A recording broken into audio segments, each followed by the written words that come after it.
Saudara-saudari, pada katekese pekan lalu, kita sudah melihat sosok Santo Yusuf sebagai figur ayah dan suami yang ideal. Dan saat ini kita sedang berada di lokasi Gereja Santo Yosef atau Santo Yusuf Dr. Mansur, Medan. Santo Yusuf dikenal dengan kepribadiannya yang rendah hati, tulus, dan penuh tanggung jawab untuk memelihara dan melindungi keluarga Nazaret. Ia mendampingi Maria dan membimbing Yesus melewati berbagai tantangan dalam hidup mereka. Mulai dari Yesus dikandung oleh Maria melalui Roh Kudus, kelahiran Yesus di tempat hina di kandang domba, pengungsian ke Mesir menghindari kejaran Raja Herodes, hingga mencari Yesus yang tertinggal di Bait Allah.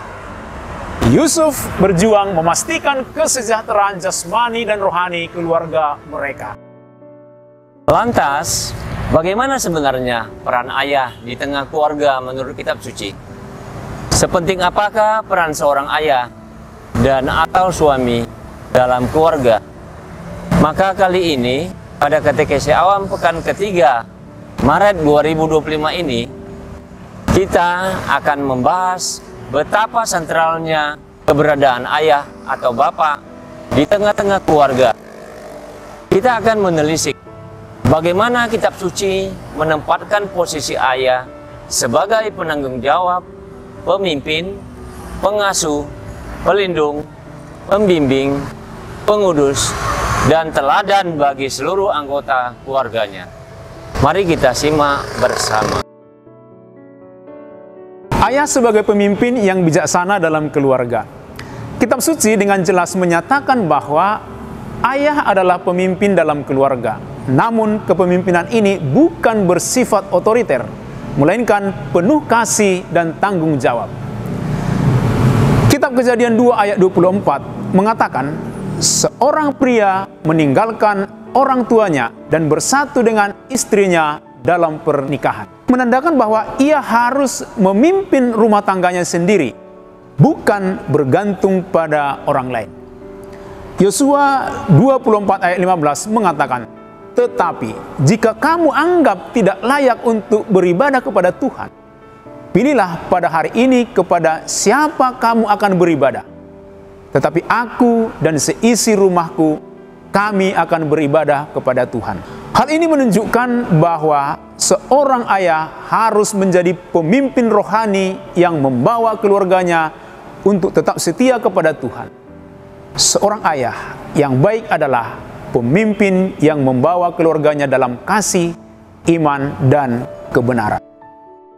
Sebagai kepala keluarga, seorang ayah yang baik adalah suami yang penuh kasih dan hormat terhadap istrinya. Mereka adalah dui tunggal, satu kesatuan yang utuh, bukan subordinasi. Dengan suami sebagai kepala, karena suami adalah kepala istri, sama seperti Kristus adalah kepala jemaat, Efesus 5 ayat 23. Istri adalah pribadi yang lain dari suami. Suami harus melihat dirinya dalam diri istrinya, Kejadian 2 ayat 23. Hubungan harmonis suami istri akan memberikan teladan yang baik bagi anak-anaknya. Paulus menasihatkan, hai suami, kasihilah istrimu, sebagaimana Kristus telah mengasihi jemaat dan telah menyerahkan dirinya baginya. Efesus 5 ayat 25. Demikian juga suami harus mengasihi istrinya sama seperti tubuhnya sendiri. Siapa yang mengasihi istrinya, mengasihi dirinya sendiri. Efesus 5 ayat 28. Seorang suami harus rela berkorban bagi keluarganya, seperti Kristus rela berkorban bagi manusia. Ayah memiliki peran kepemimpinan seperti Kristus terhadap gereja, yang berarti kepemimpinannya harus penuh kasih, pengorbanan, dan tujuan untuk membangun keluarganya menuju kebenaran. Ayah sebagai pendidik yang baik hati bagi anak-anak. Ajaran gereja dalam Gravissimum Educationis artikel 3 dan Familiaris Consortio artikel 36 dengan tegas mengatakan bahwa orang tua adalah pendidik pertama dan utama bagi anak-anak. Peran pendidikan yang diberikan oleh orang tua sedemikian penting sehingga hampir tak dapat digantikan oleh siapapun. Ayah tentu saja memegang peran besar dalam tugas yang tak dapat digantikan itu. Ia mendampingi mereka dengan hati dan kelemah lembutan. Selalu dilakukan dengan cinta dan kesaksian hidup dalam semangat kerjasama dan saling melengkapi dengan ibu.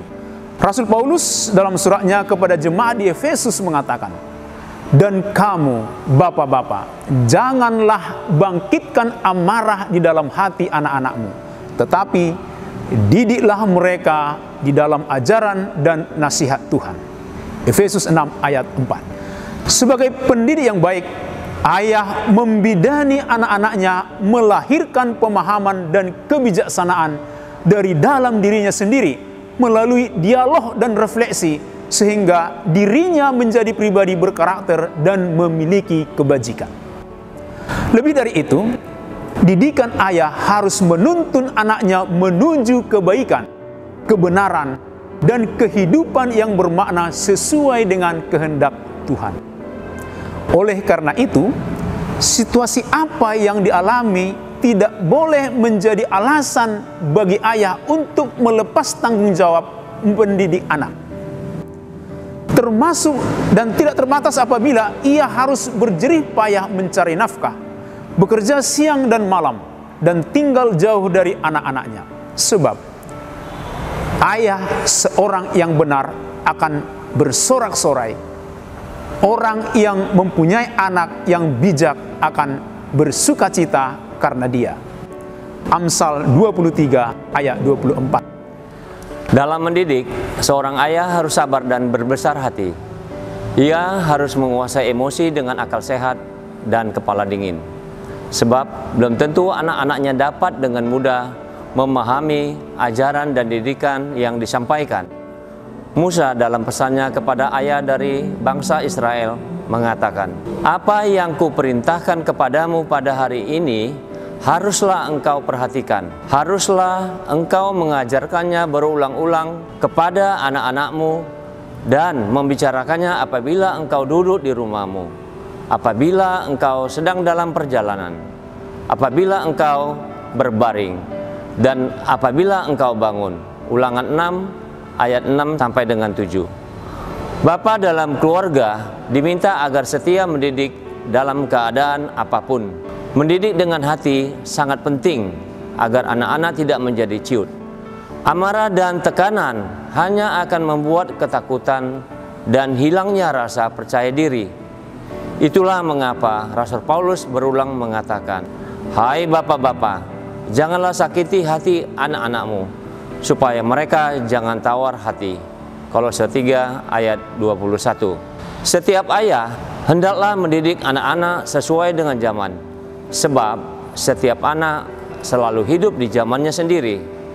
Dalam kitab Amsal 22 ayat 6 dikatakan, "Didiklah orang muda menurut jalan yang patut baginya, maka pada masa tuanya pun ia tidak akan menyimpang daripada jalan itu." Memaksakan pikiran orang tua agar diikuti orang muda akan membuat anak muda kehilangan kesempatan untuk memandang dan menata masa depan mereka. Bersungguh-sungguh menjalankan tanggung jawabnya sebagai pendidik adalah kebahagiaan tak terkira bagi seorang ayah. Didiklah anakmu, maka ia akan memberikan ketentraman kepadamu dan mendatangkan sukacita kepadamu. Amsal 29 ayat 17. Dalam kitab Sirat 30 ayat 2 sampai 3 dikatakan, "Siapa mendidik anaknya akan mendapat sukacita karena dia, dan di tengah-tengah orang-orang ia akan bermegah karena dia. Siapa mengajar anaknya akan mendapat keuntungan darinya, dan di antara kenalannya ia dapat membanggakan diri." Hal ini sungguh amat tepat. Bukankah kebahagiaan dan kebanggaan seorang ayah ada pada anak-anaknya? Dan keberhasilan anak-anaknya sangat ditentukan oleh peran ayahnya. Ayah tidak bisa membiarkan anaknya seperti biji pohon jatuh ke tanah dan tumbuh menjadi tanaman liar. Entah tumbuh dan berbuah, entah tidak, tak ada orang yang memeliharanya. Imam pengudus bagi keluarga. Selain kebahagiaan suami istri dan kesejahteraan keluarga, tujuan sakramen perkawinan adalah terjaminnya pendidikan anak seturut iman Katolik. Inilah komitmen suami istri ketika menyatakan janji di hadapan Tuhan. Hal itu berarti ayah harus memahami bahwa perannya sebagai pendidik bagi anak-anak merupakan bagian dari pemenuhan janji. Dalam kitab Amsal 3 ayat 11-12 dikatakan, "Hai anakku, janganlah engkau menolak didikan Tuhan, dan janganlah engkau bosan akan peringatannya. Karena Tuhan memberi ajaran kepada yang dikasihinya, seperti seorang ayah kepada anak yang disayangi." Ayah adalah perpanjangan tangan Tuhan untuk menyatakan kasih-Nya kepada manusia. Seorang ayah atau suami adalah imam pengudus bagi seluruh anggota keluarganya. Sebagai imam, ayah memiliki peran untuk melindungi keluarganya dari segala pengaruh jahat dan selalu mendoakan keluarganya agar tetap berada dalam lindungan Tuhan, seperti dilakukan oleh Ayub. Setiap kali apabila hari-hari pesta telah berlalu, Ayub memanggil mereka dan menguduskan mereka. Ia bangun pagi-pagi dan mempersembahkan kurban bakaran sebanyak jumlah mereka semua. Sebab pikirnya, mungkin anak-anakku telah berbuat dosa dan telah mengutuki Allah di dalam hati. Demikianlah dilakukan Ayub senantiasa. Ayub bab 1 ayat 5. Seorang ayah yang berperan sebagai imam pengudus tidak hanya mengajarkan iman, tetapi juga selalu membawa keluarganya dalam doa dan perlindungan Tuhan.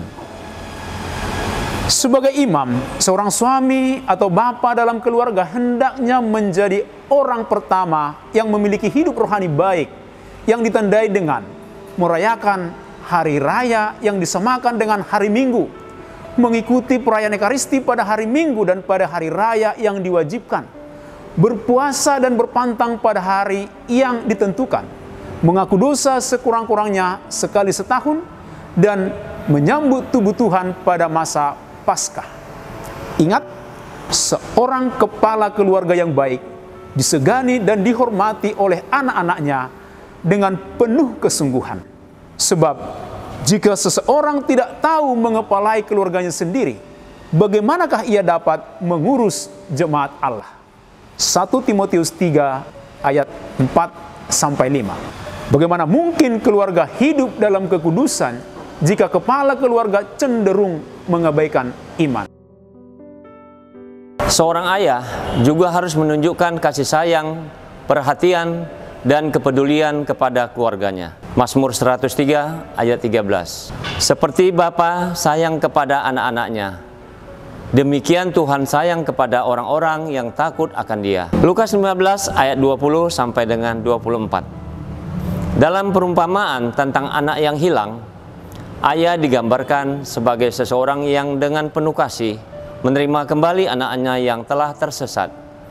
Ini adalah contoh bagaimana seorang ayah harus selalu memiliki hati yang mengasihi dan siap mengampuni. Seorang ayah yang baik tidak hanya berperan sebagai penyedia kebutuhan fisik, tetapi juga sebagai penyayang yang memberikan rasa aman dan kehangatan bagi keluarganya. Ayah memiliki tanggung jawab untuk melindungi keluarganya, baik secara fisik maupun spiritual. Amsal 14 ayat 26 mengatakan, "Dalam takut akan Tuhan ada ketentraman yang besar, bahkan ada perlindungan bagi anak-anaknya." Seorang ayah yang takut akan Tuhan membawa perlindungan bagi keluarganya. Nehemia berkata kepada orang-orang Israel, "Jangan takut kepada mereka. Ingatlah kepada Tuhan yang maha besar dan dahsyat.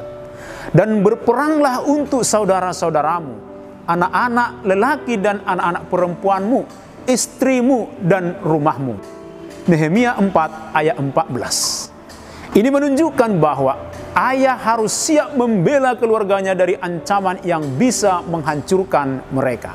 Mazmur 127 ayat 3-5 mengatakan, anak-anak adalah seperti anak panah di tangan seorang pahlawan. Ini berarti seorang ayah harus siap melindungi dan membela mereka dari pengaruh buruk dunia.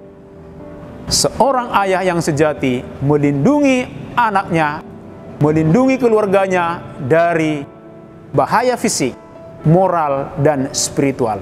Baiklah saudara-saudari yang kami kasihi, demikian tadi gambaran figur ayah dalam keluarga.